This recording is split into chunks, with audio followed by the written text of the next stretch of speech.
యిర్మీయా గ్రంథము 23వ అధ్యాయం 11వ వచనాన్ని చదువుతాను, దయచేసి గమనించాలి. యిర్మీయా గ్రంథం 23వ అధ్యాయం 11వ వచనం. ప్రవక్తలేమి యాజకులేమి అందరును అపవిత్రులు, నా మందిరంలో వారి చెడుతనము నాకు కనబడెను. ఇదే యెహోవా వాక్కు. ప్రవక్తలేమి యాజకులేమి అందరూ అపవిత్రులు అంటున్నారు. యిర్మీయా గారి ద్వారా దేవుడు చెప్తున్న మాట, నా మందిరములో వారి చెడుతనము నాకు కనబడేనని వాక్యము సెలవిస్తారు. మందిరానికి వెళితే దేవుడు ఏం చేస్తాడో తెలుసా? మందిరానికి వెళ్ళే వ్యక్తి యొక్క చెడుతనమును చూసి ఆ మందిరంలో బోధకుని ద్వారా వారి చెడుతనాన్ని బయలుపరుస్తూ ఉంటాడు. కొంతమంది ఏమంటారో తెలుసా? నా గురించే ఈ సేవకుడు మాట్లాడాడు, నా కుటుంబాన్ని గురించే ఈ సేవకుడు మాట్లాడాడు, నా గురించి ఎవరో ఆయనకు చెప్పారు, ఇలాగ మాట్లాడుతూ ఉంటారు.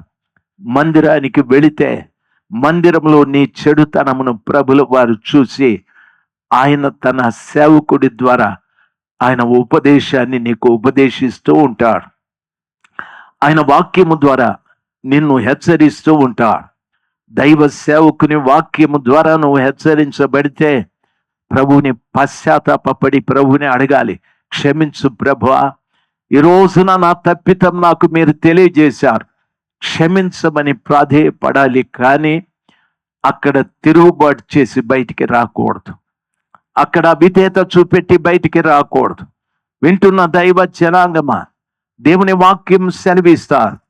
అందుకని మందిరాలలో జరుగుతున్న కార్యం ఏమిటి అని అడిగితే బైబిల్లో చెప్పబడిన మాట, ఈ వాక్యాన్ని చదువుతాను చూడండి. యోవేలు గ్రంథము 1వ అధ్యాయం 16వ వచనంలో చెప్పబడిన మాట. యోవేలు 1వ అధ్యాయం 16వ వచనం.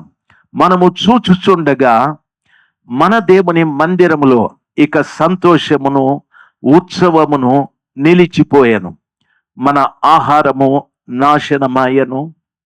మనము చూస్తుండగా మన దేవుని మందిరములో ఇక సంతోషము ఉత్సవమును నిలిచిపోయాది, మన ఆహారము నాశనమైపోయాదని వాక్యం సెలవిస్తూ ఉంది.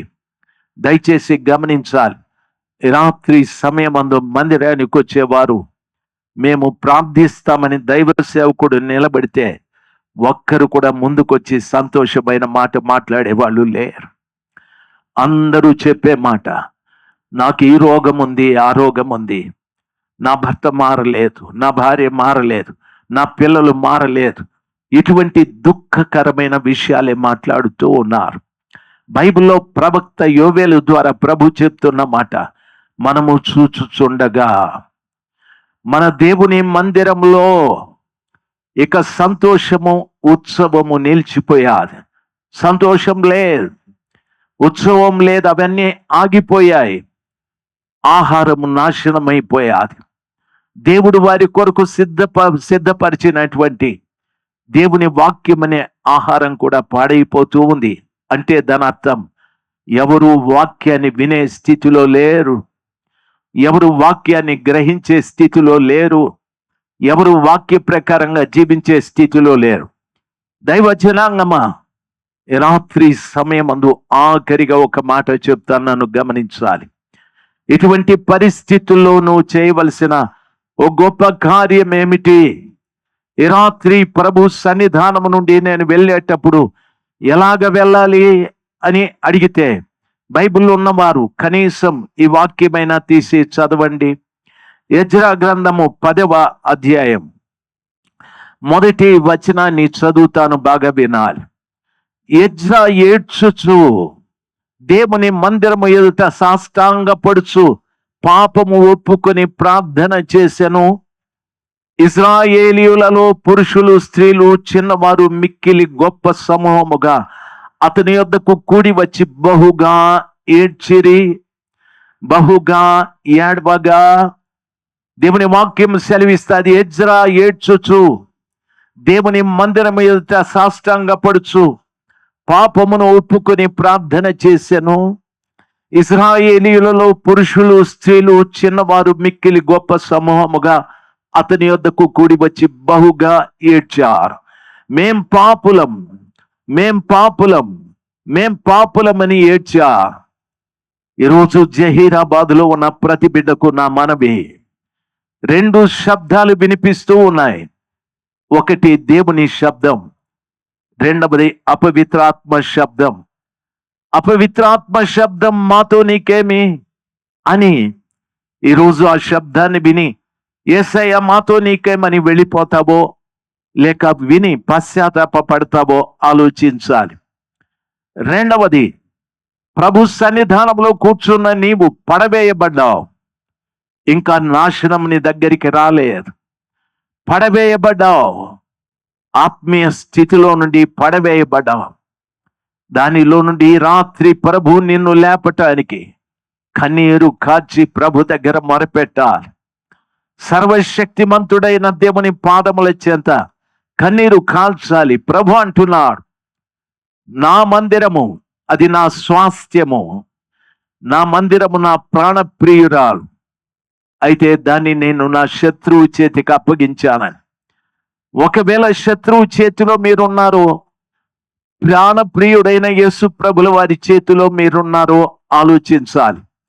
శత్రువైన సాతానుడి చేతిలో ఉంటే నాశనమే. కుటుంబంలో ఆరోగ్యము కానీ, కుటుంబంలో ఆర్థిక స్థితిలో కానీ, కుటుంబము సంతోషము సమాధానము నెమ్మది కానీ, ఐక్యత కానీ ఏవి ఉండవు.